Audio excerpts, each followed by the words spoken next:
Marksheet upload का और एक प्रमाण पत्र यानी सर्टिफिकेट अपलोड का। अब बच्चा कहता है सर मेरे पास तो एक ही प्रमाण पत्र भी यही है और मार्कशीट भी यही है, मिला ही एक डॉक्यूमेंट है। बिल्कुल यूपी बोर्ड ने ऐसा किया है, तो भाई फिर आप जो है ना दोनों जगह उन्होंने बताया कि फिर 10वीं के प्रमाण अंक पत्र में भी और प्रमाण पत्र में भी दोनों जगह वही भर दीजिए, सेम टू सेम। लेकिन अगर आपके पास दोनों चीज अलग अलग है तो फिर आपको अलग अलग ही भरना होगा। तो पहले पॉइंट्स में तो ये क्लैरिटी दिया है, ठीक है। तो ये तो सबको स्पष्ट है, मुझे लगता है कि इसमें किसी को कोई दिक्कत नहीं है, बहुत अच्छे से उन्होंने स्पष्ट किया है, यहाँ पर ये बातें लिखी हुई हैं। दूसरा पॉइंट मैं कह रहा हूँ कि यदि स्नातक उपाधि स्नातक की जो डिग्री है, उपाधि कहते हैं डिग्री को, उपलब्ध नहीं है तो क्या करें। तो इन्होंने बताया कि स्नातक की अंक तालिका अपलोड करना अनिवार्य है। स्नातक की अंक तालिका तो पक्का अपलोड करनी है। इसमें भी आपके डाउट है कि सर मेरे पास ना ओरिजिनल मार्कशीट नहीं है, अभी मार्कशीट नहीं आई, तो मेरे पास इंटरनेट की मार्कशीट है, क्या मैं उससे फॉर्म भर सकता हूं? नहीं, आपको अंक अपना जो मार्कशीट लेके आ जानी चाहिए कॉलेज से। अगर कॉलेज स्तर पर नहीं आई हो तो आप यूनिवर्सिटी से जाकर के ले आओ, और अगर वहां भी नहीं है, हो सकता है डिजी लॉकर में अवेलेबल हो गई हो, तो डिजी लॉकर से आप डाउनलोड कर सकते हो। कैसे करते हैं डिजी लॉकर से डाउनलोड, वो मैं बताता हूँ। डिजी लॉकर की यहाँ पे इन्होंने पूरा एफएक्यू बनाया हुआ, उसमें दिया है, वो पूरी तरह से वैलिड है, वो सबसे ज्यादा सेफ है। उससे कर देते हो तो वो फैच होती है सीधी उससे डिटेल्स, है ना। यदि स्नातक, अब ये अंक तालिका का तो क्लियर है, तो डिजी लॉकर या कॉलेज या यूनिवर्सिटी से लाकर के अपलोड करो, ठीक है, क्लियर। नेक्स्ट, यदि स्नातक उपाधि उपलब्ध नहीं है, सर स्नातक की डिग्री मेरे पास अभी है नहीं, होती भी नहीं है, इतनी जल्दी नहीं आती है डिग्री, ये बात समझ सकते हैं हम। तो फिर क्या करें, एक प्रोविजनल डिग्री, वो कहता है कि प्रोविजनल डिग्री आप उसको अपलोड कर सकते हो। प्रोविजनल डिग्री भी कहां से लाएं, या तो आपके कॉलेज में आ गई होगी, या आप यूनिवर्सिटी की वेबसाइट पर जाकर के, इसका 50, 100, 150 अलग अलग यूनिवर्सिटी के अलग अलग चार्जेस हैं, वहां से जाकर के डाउनलोड कर सकते हो।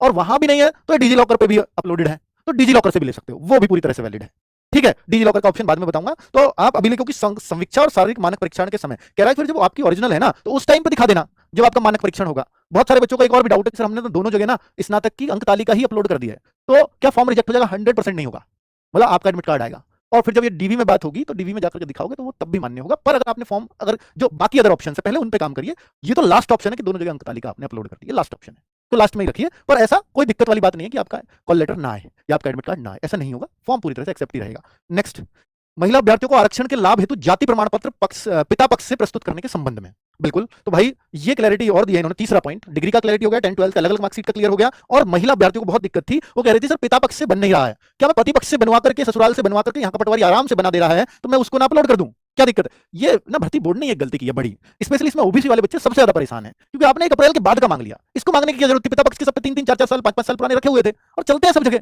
आप कब से इसमें भी फाइनेंशियल ईयर का मांगने लगे? इसमें जरूरत ही नहीं होती, ये गलती की है। ईडब्ल्यूएस वाला तो चल जाता, कभी नहीं मांगा गया ऐसे कि आपको ओबीसी भी उसी फाइनेंशियल ईयर का देना होता है 1 अप्रैल के बाद का। ये गड़बड़ हुई है, अब ये हुई है तो इसलिए लड़कियां बहुत परेशान है जो शादीशुदा हैं स्पेशली।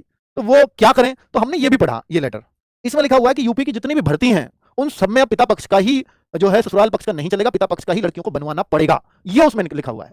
उसको पढ़ा तो जा करके, तो भाई अब आपको ये हर हाल में करना होगा कि महिलाओं को, जो फीमेल्स हैं, वो अपने जाएं, अपने जहां से वो बिलोंग करती हैं अपने पिता की तरफ से, वहां जो तहसील होगी उसी में अपना प्रमाण पत्र बनवाएं।